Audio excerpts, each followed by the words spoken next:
अच्छा, आज के वीडियो का जो टॉपिक है वो बड़ा ही इम्पोर्टेंट है। सबसे इम्पोर्टेंट अगर कोई टॉपिक है बात करने के लिए तो वो है अकोमोडेशन। और अकोमोडेशन से मेरी मुराद है कि डोमेट्री। क्योंकि अगर आप एज ए स्टूडेंट जर्मनी में आ रहे हैं तो आपको डोमेट्री होना बहुत लाजमी है। मतलब एक स्ट्रगल तो आपकी ख़त्म हो जाती है अगर आप डोमेट्री वहाँ से बुक करके आते हैं, पाकिस्तान से या इंडिया से या कहीं से भी आप आ रहे होते हैं।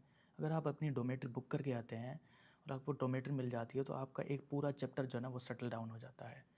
अगर अनफॉर्चुनेटली अगर आप वो नहीं कर पाते अपने होम कंट्री से, तो यहाँ आके ना आपके लिए बड़ी स्ट्रगल्स खुल जाती हैं। क्योंकि यहाँ प्राइवेट अकोमोडेशन लेना इट्स अ डील अगेन, बहुत बड़ा मसला है यहाँ पे प्राइवेट अकोमोडेशन लेना। बात सिर्फ पैसों की नहीं है।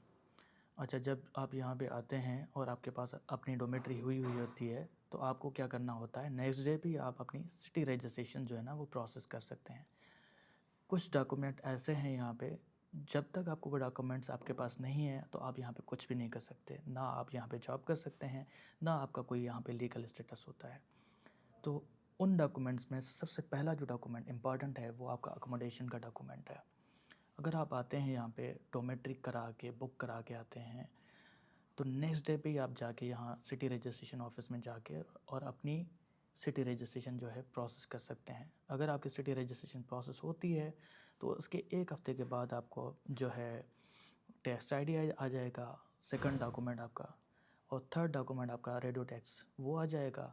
उसके बाद फ़ौरन आप जो है अपनी इंश्योरेंस भी करा सकते हैं, क्योंकि इंश्योरेंस आप तब तक नहीं करा सकते जब तक आपके पास सिटी रजिस्ट्रेशन ना हो, टैक्स आईडी ना हो, और जब तक आपके पास कोई एड्रेस ना हो ऑब्वियसली। तो अगर आपकी डोमेट्री हुई हुई है तो आपको उसमें आसानी ये है कि एक फ़िक्स अमाउंट ऑफ चार्जेस आपको देने पड़ते हैं और उसमें सारी चीज़ें इंक्लूसिव होती हैं। क्योंकि यहाँ पे ना दो तरह के रेंट होते हैं, एक होता है कोल्ड रेंट और दूसरा होता है वार्म रेंट। वार्म रेंट में आपकी सारी चीज़ें जो है वो इंक्लूसिव होती हैं। तो अगर आप को डोमेट्री मिल जाती है तो एक सर्टेन अमाउंट में, फ़िक्स अमाउंट में आपको सारी सर्विसेज मोस्ट प्रोबेबली सारी ही जो है स्टूडेंट वर्क है वहाँ पे मिलती हैं। लाइक आपकी इंटरनेट हो गई, आपका जो है वाटर बिल हो गया, आपकी जो है इलेक्ट्रिसिटी हो गई, वो सारी चीज़ें इंक्लूसिव होती हैं उस चीज़ में। और दूसरा फ़ायदा आपको ये होता है कि आपकी जो डोमेट्रीज़ होती हैं वो फुली फर्निश्ड होती हैं। उसमें आपको कोई चीज़ लाने की ज़रूरत नहीं होती। Most probably in certain cases you get also unfurnished dormitories, but वो अगेन आपकी प्राइवेट अकोमोडेशन से 100 गुना बेहतर है। क्योंकि जब आपको यहाँ पे डोमेट्री मिल जाती है तो आपको हज़ार फ़ायदे होते हैं। सबसे बड़ा फ़ायदा होता है कि इवन आपको कॉन्ट्रैक्ट पढ़ने की भी ज़रूरत नहीं होती, क्योंकि जो यहाँ पे 250 बच्चों के लिए जो पहले यहाँ पे रह रहे हैं उनके लिए कॉन्ट्रैक्ट होगा, आपके लिए भी वो सिमिलर ही कॉन्ट्रैक्ट होगा, आपके लिए कोई अलग चीज़ नहीं होगी। बस this is not the case with the private accommodation. आपकी अकोमोडेशन में अगर वहाँ पे पहले 3 बच्चे रह रहे होंगे ना, अगर आप फोर्थ जा रहे हैं तो आपके लिए रूल्स रेगुलेशन सारी चीज़ें वो अलग होंगी। कई बार आपको जो प्राइवेट होम ओनर होगा वो आपको कहेगा कि आपको यहाँ आके ना फर्नीचर मुझसे परचेज़ करना होगा, like you have to pay extra amount like 500 euros for the furniture, and when you will move out you will get refund the money। या आपको कहेगा कि नॉर्मली यहाँ पे रूल होता है, या नॉर्मली जो प्राइवेट होम ओनर्स होते हैं उनका ये फेवरेट गेम होता है कि अगर आप यहाँ से छोड़ के जाएंगे जब, या तो आप मुझे नया बंदा दे के जाएंगे, नया टेनेंट मुझे दे के जाएंगे, या मुझे 3 मंथ जो है ना वो अर्लियर बताएंगे। चलो ये दोनों बातें तो समझ आती हैं।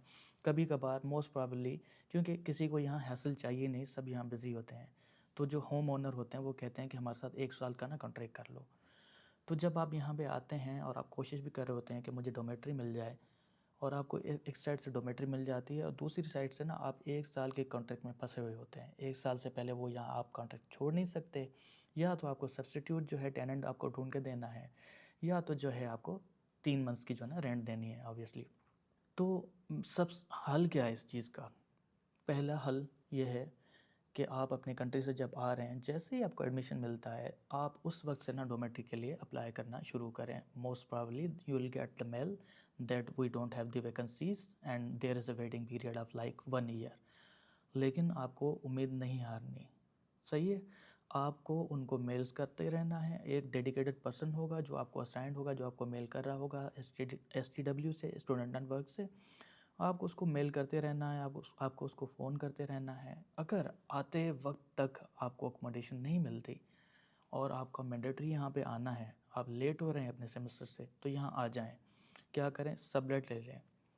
1 मंथ के लिए यहाँ पे कई स्टूडेंट जो बाहर जा रहे होते हैं, किसी और कंट्री में जा रहे होते हैं, या सेमेस्टर अब्रॉड होता है काफ़ी दफ़ा स्टूडेंट्स का, तो वो अपना रूम जो है 1 महीने के लिए, 2 महीने के लिए रेंट पे दे के जाते हैं। और यहाँ पे लीगल है, लाइक प्राइवेट होम ओनर से वो बात करके और आपको दे के जाते हैं। तो आप यहाँ आके पहले सबलेट ले लें, 1 महीना यहाँ आ जाएँ, फिर आप फिज़िकली जो है स्टूडेंट एंड वर्क जो डोमेट्रीज प्रोवाइड करती है वहाँ फिज़िकली उनके ऑफिस में विज़िट कर लें। लेकिन यहाँ पे private accommodation for a year नहीं लेनी।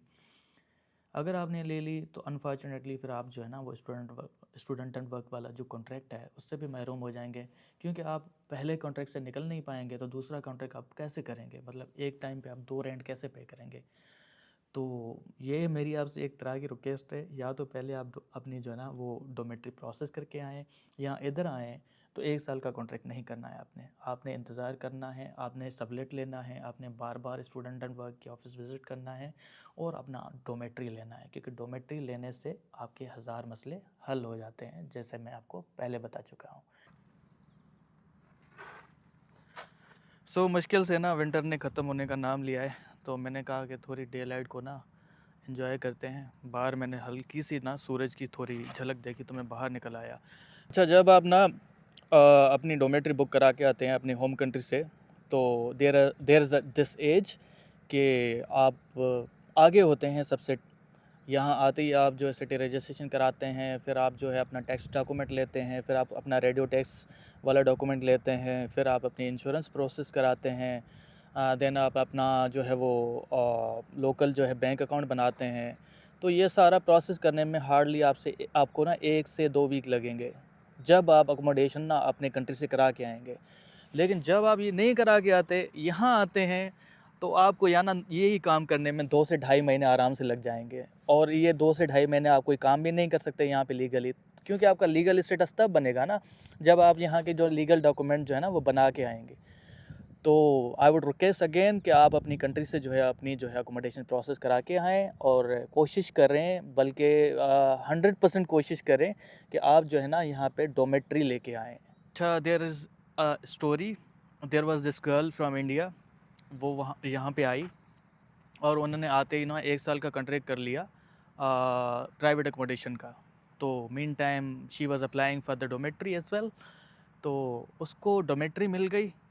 और वो जो प्राइवेट अकोमोडेशन उसने रेंट आउट की हुई थी उसका कॉन्ट्रैक्ट था 1 साल के लिए, और वो वहाँ पे 600 यूरोस पे कर रही थी, और वो 600 यूरोस वर्थ इट नहीं थी वो प्लेस। तो जब उसने कोशिश की नया टेनेंट ढूंढने के लिए, तो काफ़ी लोग विज़िट करने आए, मतलब दिन में 2-2 4-4 लोग विज़िट करने आते थे, और सबको ही दिख रहा था कि ये भाई जगह जो है ना 600 यूरो तो डिज़र्व नहीं करती। तो she had a really hard time finding a substitute tenant for that place. तो उसको डबल रेंट पे करना पड़ा 3-4 महीने तक, जब तक वो नया टेनेंट उसने ढूंढ के लिया। Like she was paying 600 Euros with the private accommodation, और वो डोमेट्री की भी जो है रेंट वो अलग से जो है ना 300 यूरो वो पे कर रही थी। तो 900 euro rent for a wrong decision. तो मेरी आपसे ये गुजारिश है एक तरह की, आप यहाँ पे आएँ तो लोगों से जो है कम्युनिकेट करने की कोशिश करें। यहाँ पे काफ़ी ग्रुप्स बने हुए हैं जर्मनी में स्टूडेंट्स के, इवन आपकी अपनी कंट्री के जो है पाकिस्तान या इंडिया के जो ना ग्रुप बने होते हैं, वहाँ से लोगों से जो है ना सब्स्टिट्यूट सबलेट रूम ले लें, और कुछ अर्सा यहाँ गुजारने की कोशिश करें, और कोशिश करें एक्टिवली बड़ा जो है स्टूडेंट डोम हासिल करने के लिए, क्योंकि बड़ा मिनिमल सा अमाउंट आपको यहाँ पे करना पड़ता है। लाइक मैं अपना बताऊँ तो मैं पे कर रहा हूँ 270, और मैं अपने दोस्तों को जो मेरे क्लासमेट हैं उनको देखता हूँ तो वो पे कर रहे होते हैं 450-500, और उनको फिर भी वो फैसिलिटीज़ नहीं मिलती जो मैं हॉस्टल में जो है ना एंजॉय कर रहा होता हूँ। लाइक मुझे वाशिंग यहाँ पे लॉन्ड्री जो है वो फ्री है, इंटरनेट है, और सारी चीज़ें वार्म रेंट जो है ना वो इंक्लूसिव है 270 में। तो there is a big difference. और ये सोने पे सुहागा तब होगा जब आप ये डोमेट्री जो ना अपने सिटी से अपने कंट्री से बुक करके आएंगे, यहाँ आएंगे, और आते ही आप ना वो कॉन्ट्रैक्ट लेके और सिटी रजिस्ट्रेशन के लिए चले जाएंगे। So this was the thing, this was the topic. I hope so that I made sense in providing the information, and have a good time. Thank you. Bye bye.